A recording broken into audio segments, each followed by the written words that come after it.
مولاي صل وسلم دائما أبدا على حبيبك خير الخلق كلهم.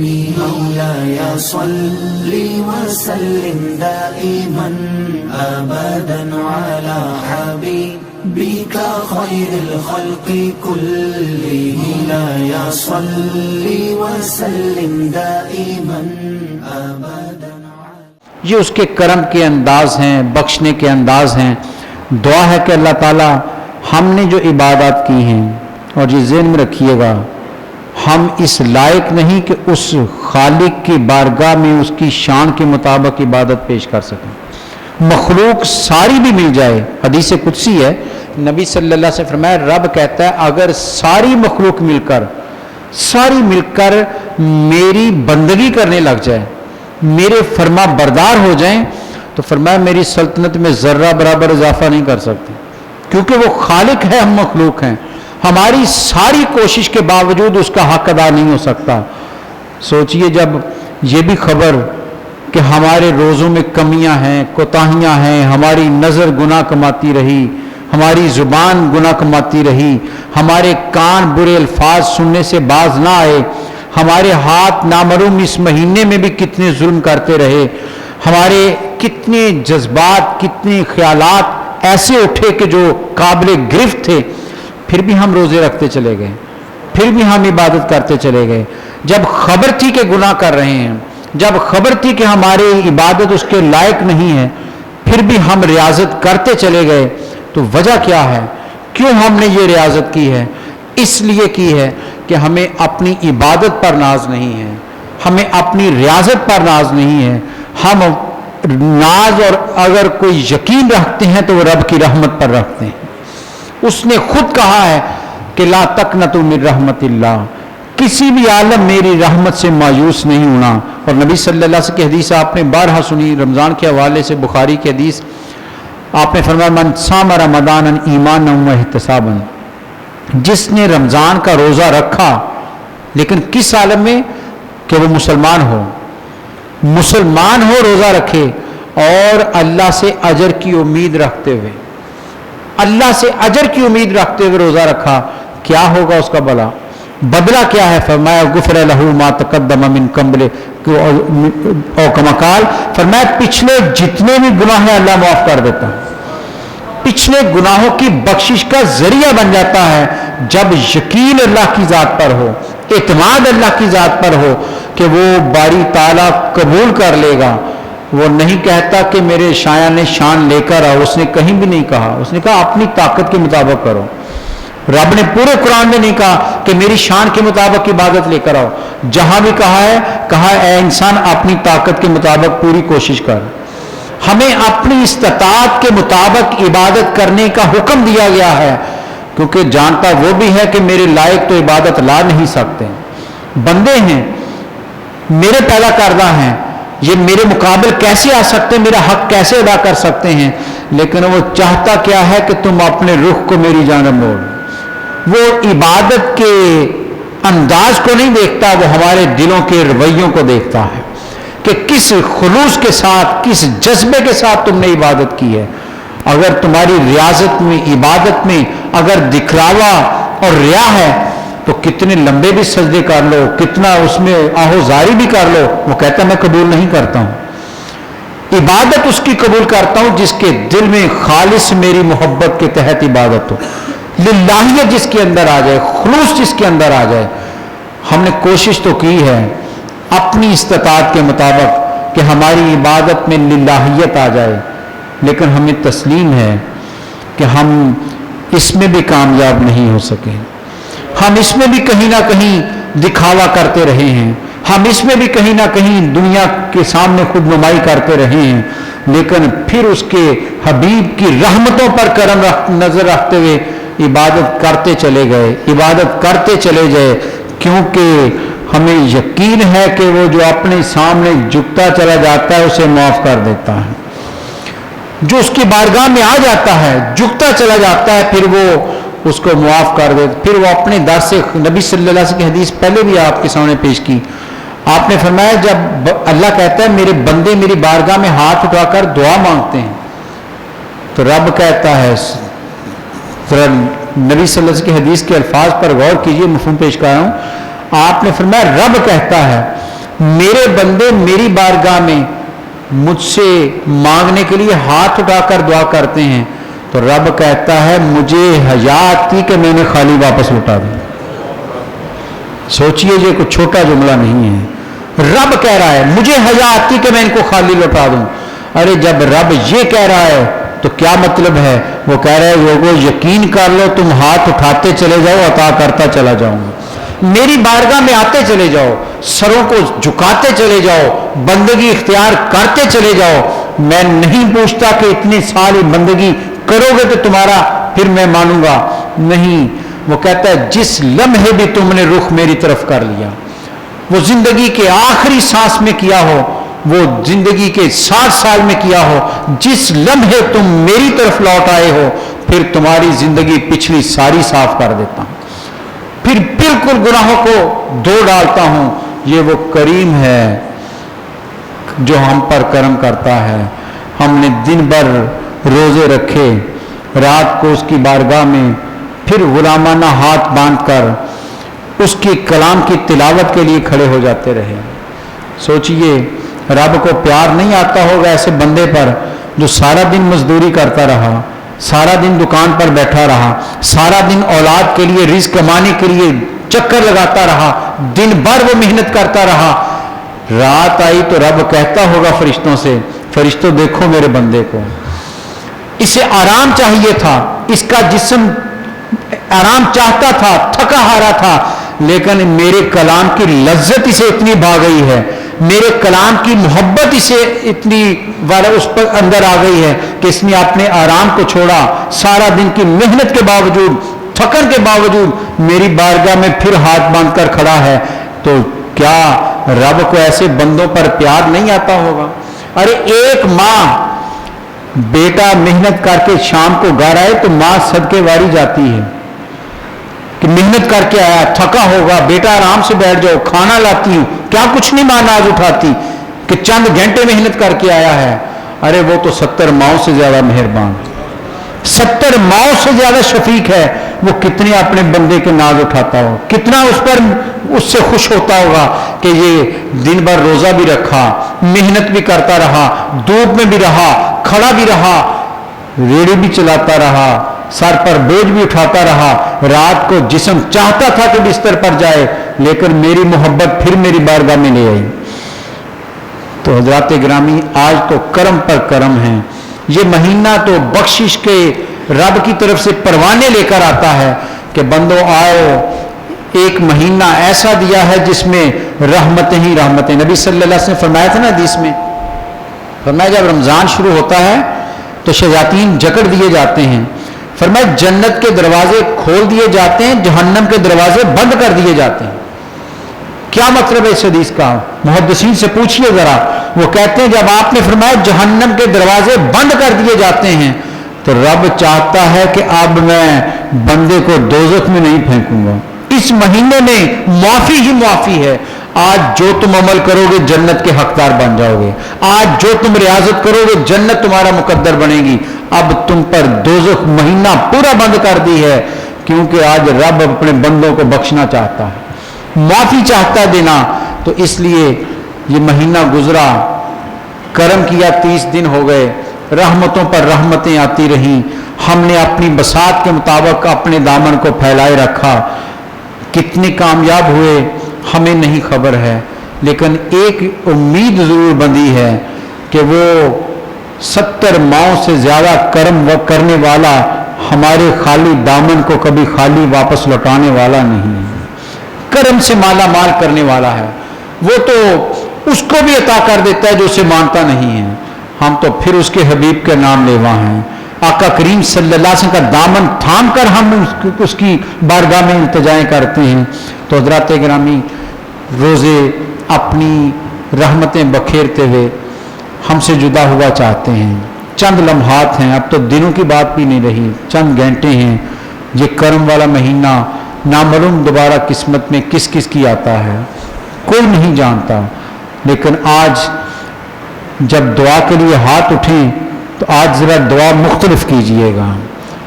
عام روٹین کی دعا سے ہٹ کر رب سے مانگیے گا.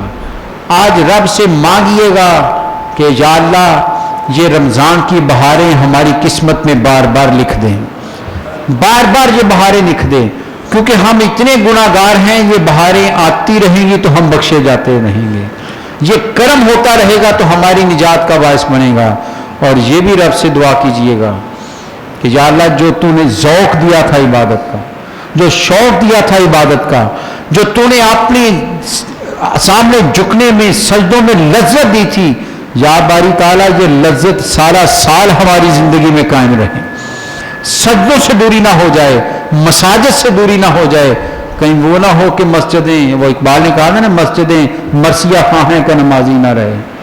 مسجدیں نہو کر رہی ہوں گی, کہاں گئے وہ نمازی, کہاں گئے وہ جوان جو بہت جرأت کے ساتھ, بڑی محبت اور جوش کے ساتھ آ کر بیٹھا کرتے تھے. کہیں یہ نہ ہو کہ وہ مسجدیں نوحہ کرتی رہیں.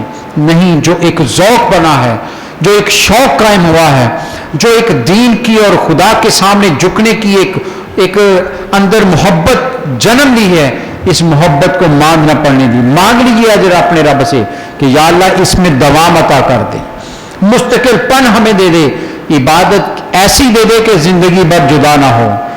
ہمیں اپنے سامنے جھکنے والوں کی صف میں شمار کر لیں, کیونکہ جو ان کی جھکنے والوں کی صف میں شمار ہو جاتا ہے وہی کامیاب بندہ بنتا ہے.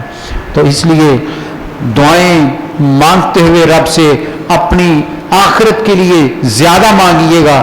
جب آخرت کی نجات کا مانگیں گے رب دنیا خود بھی دے دیتا ہے. دنیا پھر وہ خود قربان کر دیتا ہے ایسے بندے پر جو رب کا ہو جاتا ہے. اس لیے حضرات گرامی, قرآن مجید نے ان آخری لمحات کا ذکر کیا. شروع میں کہا تھا کہ روزے رکھو, آغاز اس آیت سے کیا تھا کہ یا ایھاالذین آمنوا کتب علیکم الصیام, تم پر روزے لکھ دیے گئے ہیں, لازم کر دیے گئے ہیں, تمہاری تقدیر میں لکھ دیے گئے ہیں. ایام معدودات, گنے ہوئے دن ہیں, گنتی کے دن ہیں. اور آج قرآن مجید ہمیں پھر دہرا رہا ہے ہمارے سامنے. قرآن کہہ رہا ہے ذرا آؤ میری طرف, تمہیں بتاؤں کہ کیا کہا تھا.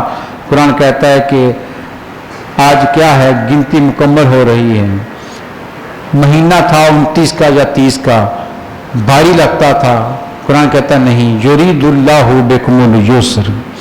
رب کہہ رہا ہے ارے بندو کیوں مشکل کو اپنے اوپر طاری کر رہے ہو, اللہ تو تمہارے لیے آسانیاں چاہتا ہے.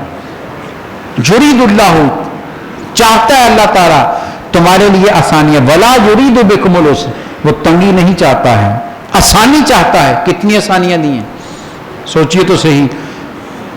سحری میں ہمارے سامنے کھانے موجود تھے, ہم نے خود کھا کر اپنی مرضی سے چھوڑا. کتنے لوگ ایسے ہیں جنہیں کھانے میں ایک لقمہ بھی نہیں ملتا, سحری وہ بھی کرتے ہوں گے, جو ایک لقمے کے ساتھ سحری کرتے ہوں گے, پانی کے گھونٹ کے ساتھ سحری کرتے ہوں گے. کیا آسانیاں دی یا نہیں دی اس نے؟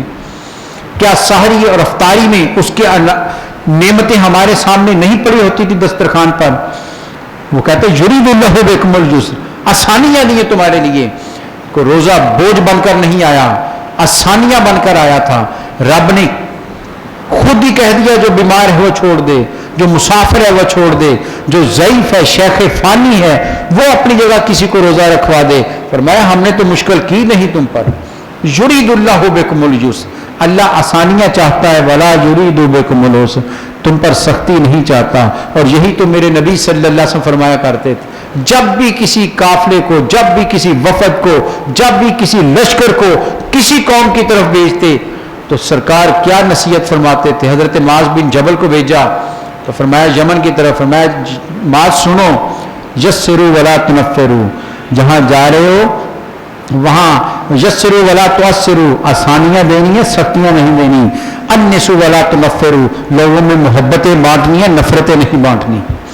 آسانیاں دینی ہیں لوگوں میں, لوگوں میں محبتیں بانٹنی ہیں, سختی نہیں کرنی ہے. دین تو سرکار نے فرمایا الدین یسر, ارے پورے کا پورے دین کا مزاج ہی آسانی کا ہے. نبی صلی اللہ علیہ وسلم, حضرت ام المومنین سیدہ عائشہ رضی اللہ تعالی عنہا آپ فرماتے ہیں کہ نبی صلی اللہ علیہ وسلم کے سامنے اگر کرنے کے لیے دو امور آتے، چوائس آتی، انتخاب آتا کہ دو میں سے کوئی ایک کام کیجئے، آپ فرماتی آپ ان میں سے آسان حل ڈھونڈتے تھے اگر وہ گناہ والا نہ ہوتا. گناہ والا ہوتا تو فرمایا اس کے قریب ہی نہیں جاتے تھے، لیکن دو میں سے جو آسانی والا ہوتا اس کا انتخاب کرتے تھے. بتا دیا کہ لوگوں دین تو ہے ہی آسانی کا دین، اس میں تو سختی رب نے رکھی رہی ہے، پورے دین کا مزاج آسانی کا مزاج ہے. آپ عبادات کا مطالعہ کر کے دیکھ لیجئے، فقہ کی ایک ایک روایت کو پڑھ کے دیکھ لیجئے کتنی آسانیاں بخشی ہیں رب نے. وہ کہہ سکتا تھا لوگوں جتنا کماتے ہو جو کھا لیا باقی میری راہ میں دے دو. کون انکار کر سکتا تھا؟ کسی میں مجال تھی کہ رب کے حکم کے سامنے کھڑا ہو جاتا، چیلنج کرتا اس کو؟ اس نے کہا نہیں، آسانی دی ہے، جو کماتے ہو کھا لیتے ہو سال بھر پڑا رہے تو سارا پھر بھی نہیں مانگا، فرمایا اس کا بھی 40واں حصہ دے دوں، 2.5% دے دو، باقی سارا تم استعمال کرو، تمہارا سارا میں اس کو پاک کر دیتا ہوں. کتنی آسانی دی اس نے. اگر وہ کہہ دیتا کہ مال ہے یا نہیں ہے، ہر شخص میرے گھر کی زیارت کے لیے آئے لازمی ہے، تو کیا مشکل نہ بنتی؟ غریب کیا کرتا؟ جس کے پاس استطاعت نہیں وہ کیا کرتا؟ لیکن اس نے حکم ہی ایسا دیا کہ وَلِلَّهِ عَلَى النَّاسِ حِجُّ الْبَيْتِ مَنِ اسْتَطَاعَ إِلَيْهِ سَبِيلًا. ارے لوگوں پر کعبے کا حج فرض ہے، کس پر؟ جو وہاں آنے کی استطاعت رکھتا ہے. اور قربان جائے امام اعظم امام حنیفہ علیہ رحمہ کے مختلف فقہاء نے، علماء نے، ائمہ نے اس پر استطاعت کا ترجمہ کیا. کسی نے کہا کہ وہ صحت مند ہو، پیسے ہو نہ ہو، پیدل بھی چل کر جانا پڑے تو وہ جائے. کسی نے کہا کہ اگر صحت کی مال ہو، دولت ہو، خواہ بیماری پڑا ہو، چارپائی پر پڑا ہو، مال ہے تو جائے. لیکن قربان جائے امام اعظم کے فتوے کے، آپ نے فرمایا اصل استطاعت یہ ہے کہ صحت بھی ہو اور مال بھی ہو، چلنے کی طاقت بھی ہو، وہاں جا کر عبادت کرنے کی ہمت بھی ہو اور زیادہ راہ بھی ہو، اس پر حج فرض ہو جاتا ہے. کتنی آسانیاں دی ہیں رب نے. فرمایا یرید اللہ بکم الجسر ولا یرید بکم العسر. اللہ تو آسانیاں دیتا ہے، وہ سارا سال روزے رکھوا سکتا تھا. فرمایا نہیں، ہم نے 1 مہینہ دیا اور مہینے میں بھی ہم نے چند گھنٹے کے لیے کہا تھا کھانا چھوڑ دو، رات ساری کھاتے رہو، ہم کچھ نہیں روکتے. اور پھر قرآن کہتا ہے اس کرم پر یہ جو دیا ہے تمہارے تکمل العدۃ، گنتی کو مکمل کر لو، جتنے دن اس مہینے کے ہیں اس گنتی کو پورا کرو. الحمدللہ ثم الحمدللہ، رب کے کرم سے اس نے توفیق بخشی کہ آج گنتی مکمل ہو رہی ہے، 30 روزے مکمل ہو رہے ہیں. فرمایا گنتی مکمل کرو. اور جو کرم کیا ہے تم پر، استطاعت دی، ہمت دی، روزے رکھے، تو کیا کرو؟ رب کہتا ہے والے تکبر اللہ علی ما ہداکم. ارے عبادت کی ہے، روزے رکھے ہیں، تراویح پڑھی ہے، خیرات کی ہے، سب کچھ کیا ہے، یہ تمہاری اپنی محنت تو نہیں تھی. رب اگر کرم نہ کرتا، ہدایت نہ دیتا تو کون اس کی بارگاہ میں کھڑے ہو سکتا؟ اگر وہ توفیق نہ بخشتا تو مکے میں سارے عرب یہ بات تھے، قریش تھا سارا. لیکن کہاں حبشہ سے لا کر بلال کو سید بنا دیا، امام بنا دیا، مقام دے دیا، اور کہاں مکے کے سردار کو ابو جہل کو جو ہے وہ سب سے بڑا مجرم بنا دیا. یہ توفیق ہے جس کو وہ دیتا ہے. وہ کہا تھا نا خواجہ محمد یار فریدی نے کہ انداز حسینوں کو سکھائے نہیں جاتے، جو امی لقب ہوں وہ پڑھائے نہیں جاتے، ہر ایک کا حصہ کہاں دیدار کسی کا، محبوب کو ابو جہل کو محبوب دکھائے نہیں جاتے. وہیں پھرتا رہا ابو جہل، وہ سرکار کو نہیں دیکھ سکا. کہاں فارس سے آ کر سلمان فارسی ایمان لے آئے، حبشہ سے آ کر بلال حبشی ایمان لے آئے، اور کہاں روم سے آ کر صہیب رومی ایمان لے آئے. لیکن مکے میں رہنے والا ابو جہل منکر ہو گیا. تو یہ کرم ہے اس کا. فرمایا تم پر رب کی رحمت ہے، کرم ہے کہ اس نے تمہیں عبادت کا ذوق دے دیا، روزے کی توفیق بخش دی، تراویح کا تمہارے اندر ہمت بخش دی. تو کیا کرو پھر؟ اس پر فرمایا اتراؤ نہیں، خوش زیادہ نہ ہو جاؤ، فخر نہ کرو. والے تکبر اللہ، اس پر بھی اپنے رب کی تکبیریں بلند کرو، رب کی حمد کرو، رب کے نغمے چھیڑو، رب کی حمد کرو، ثنا کرو، اس کے چرچے کرو کہ یا اللہ جو ہوا، جو کیا ہم نے، یہ ہماری بساط پہ نہیں تھا، یہ تیرے کرم کی وجہ سے ہوا ہے، اس لیے تیرا ہی نام سب سے بلند ہے۔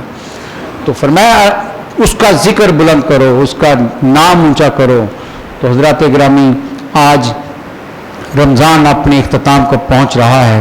نبی صلی اللہ علیہ وسلم کی حدیث مبارکہ ہے، حضرت انس بن مالک رضی اللہ تعالیٰ عنہ آپ روایت کرتے ہیں کہ نبی صلی اللہ علیہ وسلم ارشاد فرمایا کہ صحابہ، اللہ تعالیٰ فرشتوں سے پوچھتا ہے، اے میرے فرشتوں بتاؤ اس مزدور کے بارے میں جس نے کام پورا کر لیا ہو اس کا کیا کرنا چاہیے؟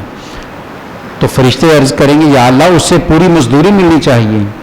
تو فرمایا اللہ کہے گا فرشتوں گواہ رہو، آگاہ رہو، اور حدیث کے الفاظ ہے رب اپنی جلالت کی قسم کھا کر کہتا ہے کہ فرشتوں مجھے اپنی جلالت کی قسم، اپنی کبریائی کی قسم، میرے بندوں نے روزے رکھے ہیں، آج مکمل کیے ہیں، میں اپنے بندوں کو پوری مزدوری دیتے ہوئے ان کو معاف کر رہا ہوں۔ فرمایا سب کی مغفرت کا رب اعلان کرتا ہے، اور حدیث کے الفاظ ہیں رب فرشتوں سے فرما کر براہ راست بندوں کو خطاب کرتا ہے، میرے بندوں سنو، تم نے میری خاطر یہ عبادت کی ہے، آؤ اس کا معاوضہ دیتا ہوں، تم نے مجھے راضی کرنے کی کوشش کی، میں تمہارے گناہوں کو معاف کرتا ہوں۔ یہ لیلۃ الجائزہ جو رات آ رہی ہے، اس رات رب اپنے فرشتوں کے سامنے اعلان کرتا ہے، یہ رات کوئی معمولی رات نہیں ہے جو آ رہی ہے، یہ رات کھیل تماشے میں اڑانے والی رات نہیں ہے، یہ رات نبی صلی اللہ علیہ وسلم سے فرمایا 5 راتیں ایسی ہیں جس نے ان راتوں میں عبادت کی، قیام کیا، فرمایا اس کا دل اس دن بھی مردہ نہیں ہوگا جب سب دل مردہ ہو جائیں گے۔ پوچھا یا رسول اللہ وہ کون سی 5 راتیں ہیں؟ فرمایا وہ 3 راتیں ذی الحجہ کی ہیں، 8، 9 اور 10 ذی الحجہ کی راتیں، اور فرمایا ایک شب برات کی اور ایک عید الفطر کی رات ہے۔ فرمایا ان راتوں میں قیام کرنے والے کا دل اس دن بھی مردہ نہیں ہوگا جس دن سب کے دل مردہ ہو جائیں گے۔ کیا مطلب؟ اس دن بھی اس کا دل زندہ رب کی عبادت میں لگا ہو، رب کی کرم سے اس کا دل زندہ ہوگا۔ یہ رات انعام کی رات کہی جاتی ہے، یہ رات رب سے اپنی محنت کا صلہ لینے کی رات ہے، اس لیے یہ نہ ہو کہیں کہ سارے مہینے کی عبادت ہم ضائع کر بیٹھیں۔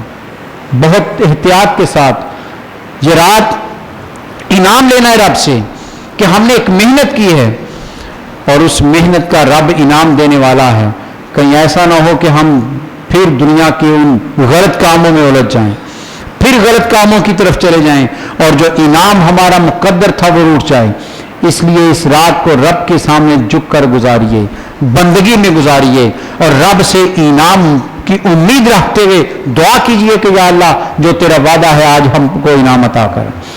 اور ایک اور حدیث سنیے، کل عید ہے، خوشی کا دن ہے، اور سچی بات ہے عید ہوتی وہ ہے جب چہرے سب کے خوش ہو جاتے ہیں، سب کے چہروں، اصل عید وہ ہے تو ہر ایک کے چہرے پر مسکراہٹ ہو، ہر ایک کے چہرے پر خوشی ہو۔ نبی صلی اللہ علیہ وسلم کے بارے میں بہت ساری احادیث ہیں، آپ جب عید کے لیے نکلا کرتے تھے سیدھے عیدگاہ میں نہیں آ جاتے تھے، آپ مدینہ کی گلیوں میں چلے جاتے، جو روتا نظر آتا اس کے سر پر شفقت کا ہاتھ رکھتے، کسی کو تسلی دیتے، کسی کی غم گساری کرتے، کسی کے چہرے پر مسکراہٹ بکھیر کر، حدیث کے الفاظ ہیں کسی کو کچھ اپنے پاس سے تحفے دے کر، کسی کو لباس دے کر، کسی کو ہاتھ پکڑ کر عیدگاہ کی طرف لے کر آتے، کیا وہ مل کر خوشی مناتے ہیں۔ یہ خوشی وہ ہے جب پوری امت مسلمہ خوش ہو کر مناتی ہے۔ دعا کریں اللہ ایسی عید ہمیں بھی عطا کر دیں، ہر ایک کے چہرے پر خوشی ہو، ہر ایک کا چہرہ مسکراتا ہو۔ لیکن قربان جائیں جب حدیث روایت پڑھی تو رونگٹے کھڑے ہو گئے کہ ہم کہاں اور یہ میرے نبی کے صحابہ کہاں۔ حضرت عمر فاروق رضی اللہ تعالیٰ عنہ امیر المومنین ہیں، عید کی نماز پڑھائی، گھر آ گئے، صحابہ اکرام اس کے بعد آپ کے گھر آئے عید ملنے کے لیے، جیسے لوگ جاتے ہیں بڑوں کو عید مبارک کہنے کے لیے۔ چند دوست مل کر حضرت عمر فاروق کے گھر آئے، گھر والوں نے اندر بٹھایا جہاں حضرت عمر فاروق رضی اللہ تعالیٰ کمرے میں تھے، اور روایت کہتی زاروں قطار رو رہے ہیں، زاروں قطار رو رہے۔ وہ ساتھی بڑے حیران ہوئے، کہنے لگے اے عمر آج تو خوشی کا دن ہے، آج تو ہر ایک خوش ہے، مسکرا رہا ہے، آج تو مسکراہٹیں بکھیرنے کا دن ہے اور آپ رو رہے ہیں، یہ کیا ماجرا ہے؟ تو کیا فرمایا عمر فاروق رضی اللہ تعالیٰ نے؟ فرمایا تمہیں خبر نہیں، آج رب کی طرف سے یا انعام ملے گا یا سزا ملے گی۔ فرمایا میں نہیں جانتا، لا ادری، کہ میں نہیں جانتا کہ میں من المقربین، میں مقربین میں سے ہوں یا من المفتردون، یا میں رب کے راندہ ہوا لوگوں میں سے ہوں، پکرائے ہوئے لوگوں میں سے ہوں، مجھے نہیں خبر ہے۔ رو اس لیے رہا ہوں کہ رب کہتا ہے کہ جس کی عبادت قبول ہو جائے گی روزے قبول ہو جائیں گے، آج حقیقی عید اس کی ہے، اور جس کے عبادت قبول نہیں ہوگی اس کے منہ پر دے ماری جائے گی۔ رو رہا ہوں کہ کہیں میری عبادت میرے منہ پر نہ مار دیجیے۔ عمر فاروق رضی اللہ تعالیٰ نے عید کے روز رب کی بارگاہ میں، اس لیے رات گرامی اپنی عبادات کو رب کی بارگاہ میں پیش کرتے ہوئے عاجزی کا اظہار کیجئے، انکساری کا اظہار کیجئے کہ یا رب باری تعالیٰ ہم نے محنت کی ہے، ہماری بساط نہیں تھی، ہماری طاقت نہیں تھی، تیرے کرم سے کی ہے، اور اب اگر قبول بھی ہوگی تو تیرے کرم سے ہوگی۔ بڑی خوبصورت روایت، اللہ تعالیٰ ہزار ہر رحمتیں نازل فرمائے ہمارے بزرگوں کی قبروں پر۔ جد اعلیٰ کی سے بھی یہ حدیث سنی، امی محترم نے بہت دفعہ یہ حدیث سنائی، اللہ تعالیٰ ان کی قبروں پر ہزار ہر رحمتیں نازل فرمائے کہ نبی صلی اللہ علیہ وسلم ایک دن بڑی خوشی میں صحابہ سے کہہ رہے تھے، صحابہ سنو، عبادت پر ناز نہ کرو، عبادت پر گمن نہ کرو، جو بھی بخشا جائے گا رب کے فضل سے جنت میں جائے گا، جو بھی جنت میں جائے گا رب کے فضل سے جائے گا۔ کہ ایک صحابی نے جرت کر لی، سوال کر دیا، یا رسول اللہ صلی اللہ علیہ وسلم کیا آپ بھی اللہ کے فضل سے جائیں گے؟ تو کیا جواب دیا سرکار نے؟ مسکرائے میرے نبی صلی اللہ علیہ وسلم، فرمایا ہاں رب کا فضل ہی ہوگا تو میں جنت میں جاؤں گا۔ بتا دیا کہ عبادت پر ناز نہیں ہے، عبادت پر گمن نہیں ہے، ارے جنت تو رب کے کرم سے ملتی ہے، عبادت تو ایک ذریعہ ہے، اور اسے قبول ہو جائے، وہ تو ایک سجدہ قبول ہو جائے تو ساری زندگی کے لیے کافی ہے، اور اگر اس کی بارگاہ میں نہ قبول ہوا تو ساری زندگی کی عبادت ٹھکرا دی جائے گی۔ اس لیے اپنی عبادات کو پیش کرنا ہے تو عاجزی کے ساتھ پیش کیجئے، انکساری کے ساتھ پیش کیجئے کہ یا اللہ ہم کمزور تھے، عبادت کی ہے، زوم نہیں ہے، تیری رحمت پر ناز ہے، اس لیے قبول فرما لیں۔ تو یہ ایک اور رمضان المبارک جو گزر رہا ہے، آج رمضان گزرتے ہوئے ہمارے سامنے 2-3 سوال چھوڑ کر جا رہا ہے۔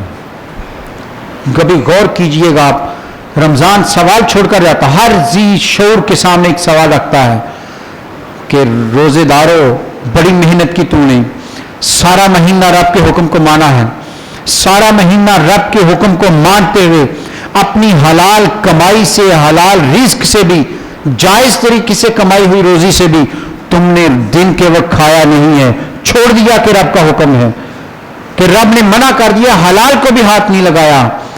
رمضان سوال چھوڑ کر جاتا ہے کہ روزے داروں بتاؤ، جسے ساری زندگی کے لیے رب نے روزہ کہا ہے، شراب سے، جوے سے، بدکاری سے، فحاشی سے، ظلم سے، کیا رمضان کے بعد ان کی طرف تمہارا ہاتھ اٹھ جائے گا؟